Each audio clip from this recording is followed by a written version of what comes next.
Baseball's obviously different, and I know so much of your prep is really just doing the game notes every day. I know you had your scorebook next to you earlier. Kind of what's your process and make sure you have all your information kind of handy and ready to rock and roll for a game. This puppy right here. It's a thick, thick paper. Staples, well, no, was it Office Depot? Staples one. They did a terrific job this offseason. This thing's terrific. So basically, my scorebook is the big one. The game notes are big, the picture pages are big, but I'm such a visual person that I have to write it down to remember. So like if I write it in game notes, that's great, but if I have to write it down in my book to make sure that like I can remember it for on air. That's just how my brain works. I'm also a big colors guy. So I know this is audio and videos. So we got basically my book is filled of so many colors and notes and written things. This is from our game last night against the Clingstones. But this is all the notes and information that I need for a game. So you look at the player boxes, like Cooper Pratt, for example, he's a right-handed bat, and then all of his stats for the year: 340 OBP, 755 OPS, and then the yellow highlight means he leads the team with 6 steals. But then he also, you see here, he hasn't gotten a hit in 2 games. When he gets a hit in the eighth inning, I can go, and that snaps a 2 game hitless streak for Pratt. He's also reached base 14 straight games, which is the longest on the team. So then right here's a little note of on air I can talk about. Hey, he's reached base in 14 straight, and he's got an 869 OPS, which is 200 points above the league average. That's really good. And then it's all stuff up and down, obviously, player notes, and then the team notes here. Like we've won like sixth plus magic, which is sixth inning or later. We've scored 29 of our last 43 runs in our last 6 games in the sixth inning or later with a team average of 341 and a 1049 OPS. So last night, when you get to the sixth inning and we scored 3 runs, I can go, well, they've now scored 32 of their last 46 runs in the sixth inning or later. That's absurd. And then that helps craft pregame interviews and stuff. Like I'm talking to our hitting coach, like, hey, what is going on with this? Is it taking good at bats early so it sets yourself up for later? And that's what I asked Ramon about yesterday in pregame. It was like, hey, you guys are taking good at bats early. Are you trying to take your best ABs early, pitch wise, so that come later they try and get something by you and they just can't because you guys have worked a 6 pitch at bat your first AB, so you've seen everything. And that's what it is. And this is how you craft the conversations and stories. And then on top of everything that's in this book, like even from the pitcher side of things, like John Carlos Lara started. Well, versus the Shuckers, he's given up 10 runs in 5 innings with 7 walks.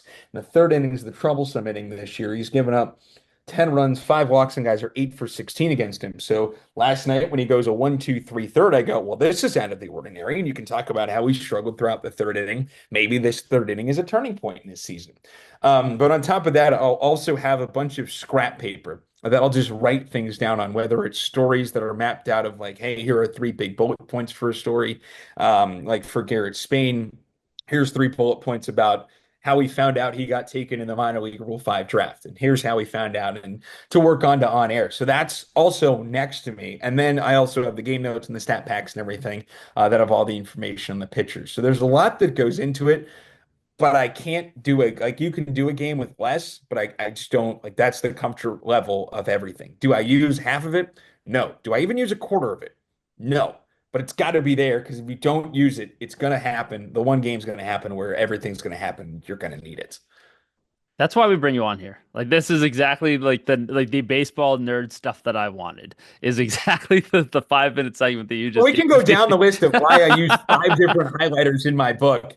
So I do use 5 different highlighters in my book. Like I'm absurdly visual. Like every strikeout has an arrow, and whatever way the arrow points or looks like is a pitch. Like an arrow that's like curved up and down is a curveball. Like a triangle pointing up is a changeup. A arrow up is the fastball, but like where it is on the box of the batter is where it is for like the pitch. So like you see here, this is a cutter to Adams. He struck him out. So he struck him out looking on a cutter low and away, and then struck him out swinging on a cutter low and away. That's been the pitch that's missed him. So when he comes up later in the game, say, hey, he's 0 for 2 tonight, struck out twice in a cutter. And then obviously they hung him a fastball and he hit it about 800 feet for a 2 run homer. But it just adds stuff to the story that you need. And also the big thing about 5 highlighters is I put 3 on one side of my book, 2 on the other, and that's how I track the count.